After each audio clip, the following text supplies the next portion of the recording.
Assalamualaikum warahmatullahi wabarakatuh. Shalom. Perkenalkan, nama saya Ameldogi Umburi Mangbiru, program studi pengelolaan hutan, jurusan Kehutanan Politeknik Pertanian Negeri Kupang.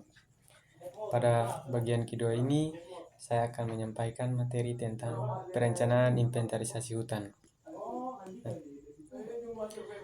Perencanaan merupakan tahap yang sangat penting karena disitulah ditentukan tujuan dan sasaran inventarisasi, metode yang digunakan, ukuran serta alokasi sampel, hingga penyusunan rencana kerja yang mempertimbangkan berbagai faktor lapangan.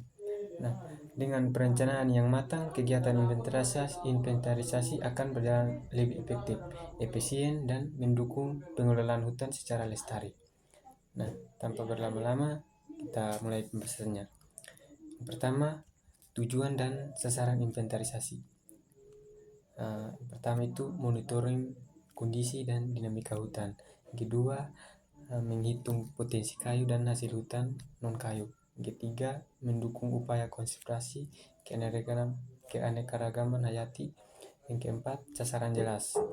Metodenya itu inventarisasi tepat. Nah,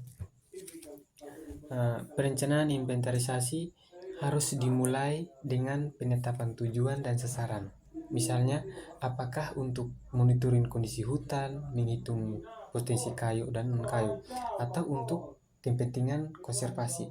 Nah, tujuan yang jelas akan menentukan metode inventarisasi yang dipakai. Sebaliknya, jika tujuannya tidak jelas, hasil inventarisasi bisa kurang bermanfaat. Yang berikut pemilihan metode inventarisasi. Pertama itu survei lapangan langsung, misalkan pengukuran di lapangan. Yang kedua, penginderaan jauh atau pakai citra satelit, foto udara atau lidar. Yang ketiga, metode kombinasi.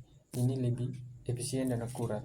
Pemilihannya disesuaikan dengan tujuan, biaya, dan waktu. Nah,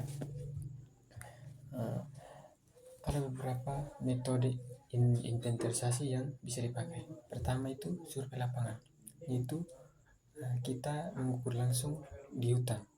Nah, hasilnya itu detail, tetapi butuh waktu yang banyak dan biaya. Kedua, metode penginderaan jauh seperti citra satelit, drone atau lidar. Lidar itu teknologi penginderaan jarak jauh yang menggunakan pulsa laser untuk mengukur jarak antara sensor dan objek.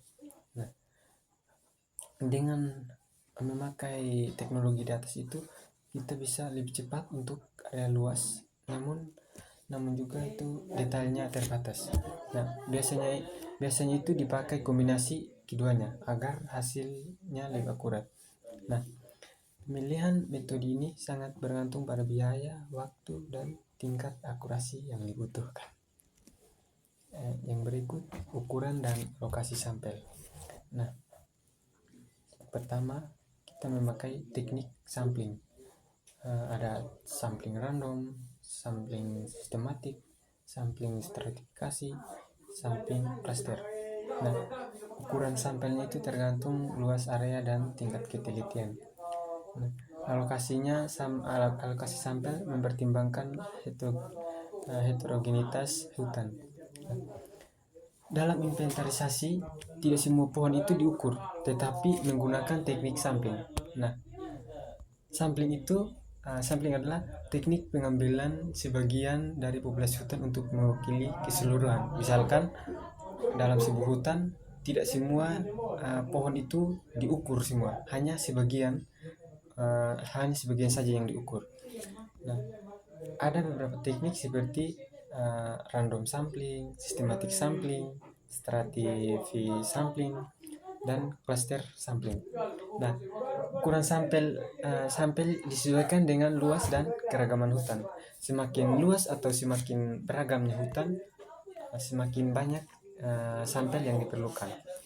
Nah, alokasi sampel juga harus dipertimbangkan, harus memperhatikan perbedaan kondisi agar hasilnya benar-benar mewakili. Yang berikut itu penyusunan rencana. Nah, penyusunan rencana pertama itu desain samplingnya itu jelas. Yang kedua, persiapan alat dan tenaga kerja terampil. Yang ketiga, penyusunan jadwal dan rute lapangan. Keempat, analisis data dan estimasi biaya sejak awal. Nah, rencana inventarisasi harus disusun dengan matang. Pertama, desain sampling yang jelas, itu bagaimana sampel yang akan dipilih. Kedua, kesiapan alat dan tenaga, misalnya GPS, pita ukur, drone, dan serta tenaga lapangan yang terlatih. Nah, yang ketiga itu penyusunan jadwal kerja agar kegiatan pengambilan sampelnya itu bisa selesai tepat waktu. Nah, dan yang terakhir, perencanaannya juga harus memuat bagaimana data akan dianalisis dan berapa estimasi biaya yang diperlukan. Yang ke-10, faktor yang mempengaruhi perencanaan.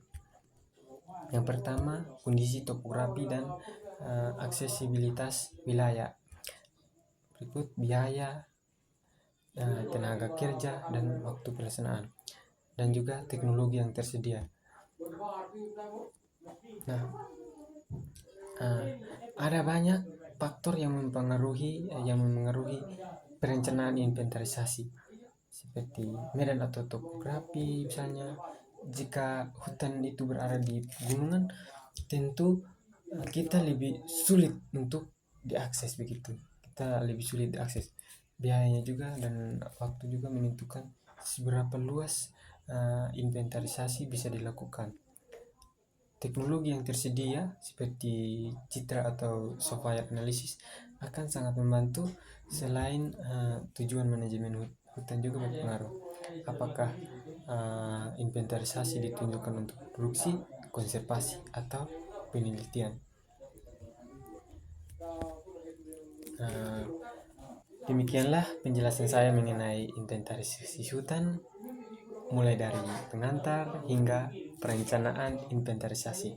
Harapannya materi ini dapat memberikan gambaran yang lebih jelas tentang pentingnya inventarisasi sebagai dasar pengelolaan hutan yang berkelanjutan. Saya Amel Dodi Umburi Mangbiru mengucapkan terima kasih atas perhatian teman-teman semua. Wassalamualaikum warahmatullahi wabarakatuh. Salam.